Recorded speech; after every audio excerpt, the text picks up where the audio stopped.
Baik, untuk tugas minggu LKPD yang pertama, di sini ada jawabannya, entitas apa saja yang terlibat di situ. Seperti yang dicontohkan untuk soal yang pertama, entitas yang terlibat adalah perusahaan, dalam hal ini adalah UD Promutas, dan pemilik modal, dalam hal ini adalah Tuan Tony. Dan elemen apa saja yang terlibat di situ? Yang pertama elemen aset dan elemen ekuitas. Yang ketiga, perubahan atas elemen tersebut, elemen aset ini bertambah dan elemen ekuitas bertambah. Untuk nomor 2, soal nomor 2, entitas apa saja yang terlibat, ini bisa dilihat di sini bahwasanya yang terlibat adalah perusahaan dan pemilik modal. Dan elemen yang terlibat adalah elemen aset dan elemen ekuitas. Sedangkan perubahannya di situ adalah perubahan aset bertambah dan ekuitas bertambah. Yang ketiga, soal yang ketiga di sini ada entitas perusahaan dan rekanan.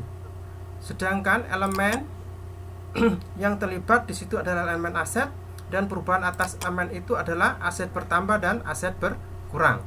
Soal yang keempat, entitas yang terlibat adalah perusahaan dan rekanan. Sedangkan elemen yang terlibat di situ adalah elemen aset dan elemen utang. Dan aset di sini perubahannya bertambah dan utang bertambah. Soal nomor 5. Soal nomor 5 di sini perusahaan, entitas yang terlibat adalah perusahaan dan rekanan. Sedangkan elemen yang terlibat adalah elemen aset dan elemen utang. Dan di sini perubahannya aset berkurang dan utang berkurang. Yang keenam di sini entitas yang terlibat adalah perusahaan dan karyawan. Elemen yang terlibat di sini adalah elemen aset dan elemen biaya. Sedangkan di sini sifat perubahannya biaya aset bertambah dan biaya bertambah. Yang ketujuh, entitas yang terlibat di sini adalah perusahaan dan perusahaan lain yang dalam hal ini adalah PLN.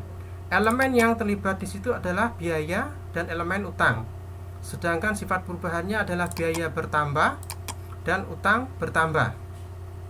Yang terakhir, entitas yang terlibat di situ adalah perusahaan dengan penyewa gedung. Dan elemen yang terlibat di situ adalah elemen aset dan elemen pendapatan. Perubahannya adalah aset bertambah dan pendapatan juga bertambah. Baik, demikian untuk jawaban untuk LKPD yang pertama.